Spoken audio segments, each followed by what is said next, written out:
Welcome back to business अड्डा classes. तो हमने पिछली वीडियो में काफ़ी टॉपिक्स पढ़ लिए थे प्रिंसिपल ऑफ मैनेजमेंट के, और साइंटिफिक प्रिंसिपल ऑफ मैनेजमेंट यहाँ तक था हमारा कंप्लीट हो चुका था। तो आज हमारा न्यू टॉपिक है टेक्निक्स ऑफ साइंटिफिक मैनेजमेंट। हमने ऊपर क्या पढ़ा था, उसके प्रिंसिपल्स। ये क्या है, हमारी टेक्निक्स कि किस तरीके से कितनी जो हमारे हेनरी फ्योल थे उन्होंने किस तरीके की टेक्निक्स बनाई थी एक साइंटिफिक मैनेजमेंट को पूरा करने के लिए।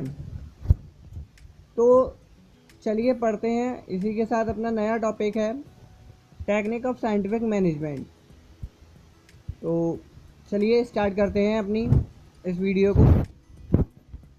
तो आप ग्राफ में देख सकते हैं कि हमारे पास काफ़ी सारी टेक्निक्स हैं इसमें, जिसमें कि हमारी जो पहली टेक्निक है उसका नाम है फंक्शनल फॉर्मेनशिप। सेकंड है different piece wage system, standardisation and simplification of work, और fatigue study, method study, time study and motion study. ये सब हमारी क्या है, टेक्निक्स। ठीक, इतनी तो आपको समझ में आ गया होगा। ये techniques of scientific management functional foremanship है, differential piece wage system, standardisation, simplification of work, fatigue study, method study and time study and motion study. तो चलिए हम इनको डिटेल में जानते हैं। पहला आता है हमारा फंक्शनल फॉर्मेनशिप। देखो फंक्शनल फॉर्मेनशिप में क्या होता है। Functional foremanship is a technique in which planning and execution are separate. देखो इसमें क्या होता है, फंक्शनल फॉर्मेनशिप वो फॉर्मेनशिप होती है जिसमें कि प्लानिंग का जो डिपार्टमेंट होता है वो अलग होता है और एग्जीक्यूशन आर सेपरेट, और जहाँ पर उस प्लानिंग को एक्शन दिया जाता है वो सेपरेट अलग हो जाता है। तो यहाँ पर हम बात कर लेते हैं कि इसके अंदर वर्क किस तरीके से, ये टेक्निक किस तरीके से यूज़ होती है एक ऑर्गेनाइजेशन के अंदर। Supervision is divided into several specialized function. For each function is to be entrusted to a foreman. क्या होता है, जो फॉरमैनशिप होती है वो सुपरविजन का काम करती है, यानी कि सुपरविजन यानी कि देख रेख का।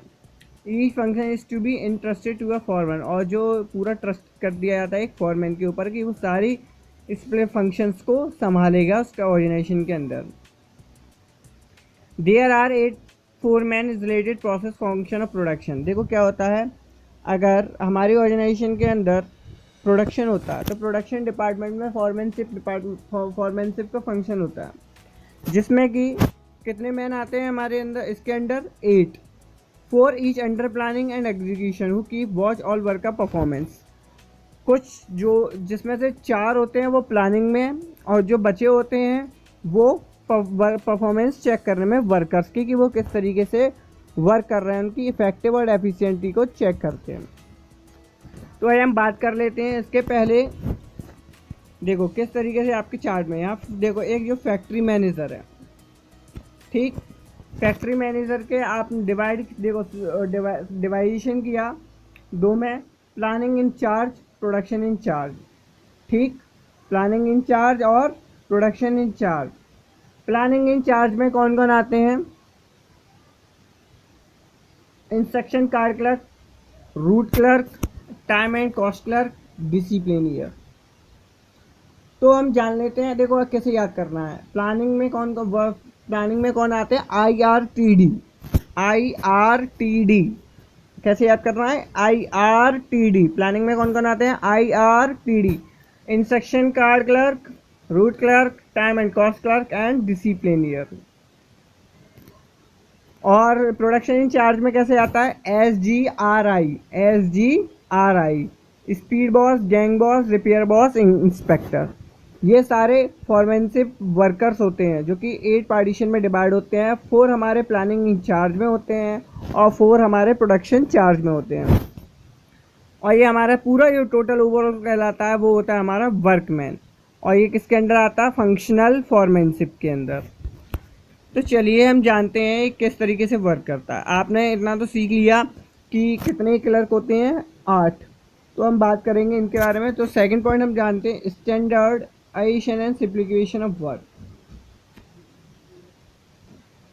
Standardisation refers to developing standard for every business activity maximise output. देखो क्या होता है, किसी भी ऑर्गेनाइजेशन का अगर प्रोडक्शन को बढ़ाना हो, उसकी आउटपुट को बढ़ाना हो, मैक्सिमाइज करना हो, तो सबसे पहले जो चीज़ देखी जाती है वो standardisation. Where simplification refer to eliminating unnecessary variety size and great product और सर्विसेज। देखो क्या करते हैं, जहाँ पर कि जो फालतू चीज़ें होती हैं, फालतू की जो वैरायटीज़ होती हैं, उनको एलिमिनेटेड कर दिया जाता है, अननेसेसरी चीज़ों को हटा दिया जाता है। It result in saving of cost, labour, machine and tools. It leads fuller utilisation to equipment, increase in turnover. और इससे हेल्प हो जाती है हमारे टर्नओवर को बढ़ाने में, और it lead to fuller utilisation of equipment, और इक्विपमेंट को अच्छी तरीके से use. It leads to fuller utilisation of equipment, increase in turnover, और ये हेल्प करता है हमारी टर्नओवर को बढ़ाने में। अब आता है हमारा मेथड स्टडी। देखो मेथड स्टडी क्या होता है। The objective of method study is to find one best way of doing the job to maximise efficiency in the use of resources and reduce cost of production to maximise quality and satisfaction of customer.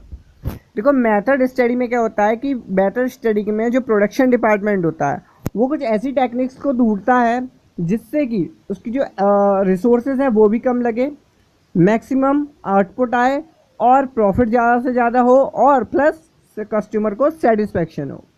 ठीक है, तो यहाँ पर method study आपको समझ में आ गया होगा। Method study the objective of method study to find out one best way doing for the job.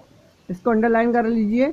To maximize efficiency in the use of resources and reduce cost production to maximize quality and satisfaction of the customer।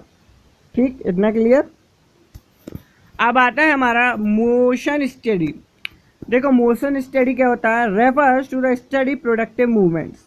Motion study क्या करता है, एक movement को record करता है कि जो हमारा प्रोडक्शन हो रहा है वो कितनी देर में प्रोडक्टिव बन रहा है, कितनी देर में हो रहा है। is a scientific or identifying and eliminating wasteful movement resulting from unnecessary and unproductive motion of the worker that it takes less time to complete the job efficiently। देखो क्या होता है इसमें, मोशन स्टडी को पूरा करने के बाद इसमें हम अननेसेसरी रिसोर्सेज को, अननेसेसरी एंड एम्प्लॉय को हम एलिमिनेट कर देते हैं, जो कि हमारा ज़्यादा से ज़्यादा टाइम लेता है और ज़्यादा से ज़्यादा टाइम को कवर करता है।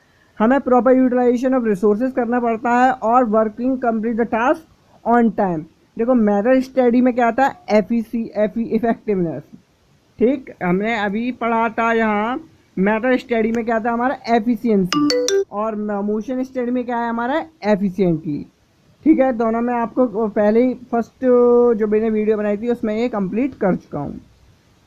तो मोशन स्टडी क्या है, मोशन स्टडी से क्या होता है हमारा बच्चों, मोशन स्टडी से हमारा जो मूवमेंट को कवर किया जाता है कि कितने मूवमेंट में हमारा वर्क हो रहा है, कितने टाइम में हमारा कंप्लीट वर्क हो रहा है, और जो बेकार की चीज़ें होती हैं उसे रिसोर्सेज होते हैं, एम्प्लॉय होते हैं, उसे एलिमिनेट कर दिया जाता है। उसे हम कहते हैं मोशन स्टडी। नाउ तो हमारा अब आता है time study. It determine the standard time taken performance as a well defined job. देखो यहाँ पर टाइम स्टडी में क्या होता है, जो भी हमारे यहाँ एम्प्लॉय वर्क कर रहे हैं तो उनका पता लगाता है कि एक जो वर्कर है वो कितनी देर में एक काम को पूरा कर रहा है। The objective of time study is to determine the number of worker to be employed, कितने वर्कर जो हैं काम कर रहे हैं।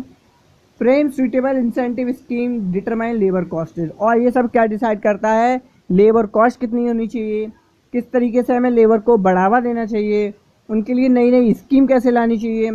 तो ये हमारा आ जाता है सब टाइम स्टडी के अंदर। ठीक है,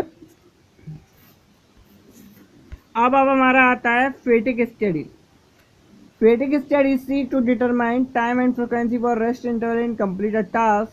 the rest interval will be enable worker to regain their lowest stamina, thereby avoiding accident, rejection and industrial sickness.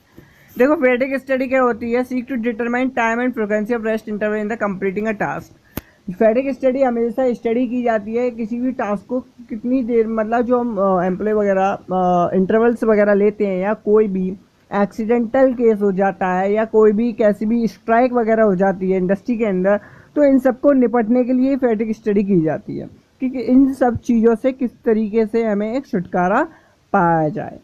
ठीक, क्लियर। नाउ मोस्ट इम्पोर्टेंट इस topic differential piece wage system. देखो कुछ नहीं है, पीस वेज सिस्टम है। अब differential piece-based system, the differential efficient and inefficient worker and links wages and productivity. The standard output per day is established and two piece rates are used, higher for those who achieve up to 2 and more than standard up to efficient worker and lower for inefficient slow workers. Thus efficient worker will be rewarded, inefficient will be motivated to improve their efficiency. देखो different piece wage system बहुत ही easy है। देखो इसमें क्या होता है, इसमें ये होता है कि कोई भी वर्कर अगर काम कर रहा है तो उसको पीस वाइज ही उसके वेजेस दिए जाते हैं। जैसे कि एक यूनिट 2 रुपये की है और उसे दिन भर उसने अगर 100 यूनिट प्रोड्यूस की हैं होल पूरे दिन में, तो 2 × 100 तो उसे 200 रुपये मिलेंगे पर डे के हिसाब से। इससे क्या फ़ायदा है एक ऑर्गेनाइजेशन को? इससे फ़ायदा है एक ऑर्गेनाइजेशन को कि ऑर्गेनाइजेशन को पता लग जाता है कि उसके यहाँ जो वर्कर हैं कितने एफिशिएंट हैं और कितने इनएफिशिएंट हैं। जो वर्कर एफिशिएंट होते हैं उन्हें इंसेंटिव, उन्हें बढ़ावा दिया जाता है, और जो वर्कर इनएफिशिएंट हैं उनको उनको उनको एक तरीके से बोल सकते हैं उनको मोटिवेट किया जाता है कि अपने परफॉर्मेंस को इम्प्रूव करें। जैसे कि देखो पीस वेज सिस्टम में होता क्या है, जैसे कि मान के चलिए आपकी फर्म में 100 वर्कर हैं, ठीक है, 100 वर्कर हैं और 100 में से आपको पता नहीं है कितने एफिशिएंट हैं और कितने इनएफिशिएंट हैं। तो आपकी मिल के अंदर आपने सबको टास्क प्रोडक्ट बनाने के लिए कहा कि आज हम डिफरेंट पीस वेज सिस्टम का यूज़ करते हैं, जिससे कि हमें पता चल जाएगा कितने हमारे वर्कर एफिशिएंट हैं और कितने इनएफिशिएंट है। जिसमें कि 50 वर्कर ने अपना काम कंप्लीट टास्क ऑन टाइम किया और with proper utilisation of resources के साथ, और कुछ जो वर्कर्स थे उन्होंने उस काम को नहीं किया था। और इसमें क्या था कि जो इनएफिशिएंट वर्कर थे उनको मोटिवेशन मिली उन एफिशिएंट वर्कर से कि हम अगर ज़्यादा प्रोडक्शन करते तो हम भी कुछ ज़्यादा रेम्यूनरेशन या वेजेस पा लेते। तो आपको डिफरेंट पीस वेज सिस्टम समझ में आया। तो आज के लिए इस वीडियो में इतना ही रखते हैं। चलिए, नमस्कार, जय हिंद, जय भारत, और इस वीडियो को सब्सक्राइब जरूर करें।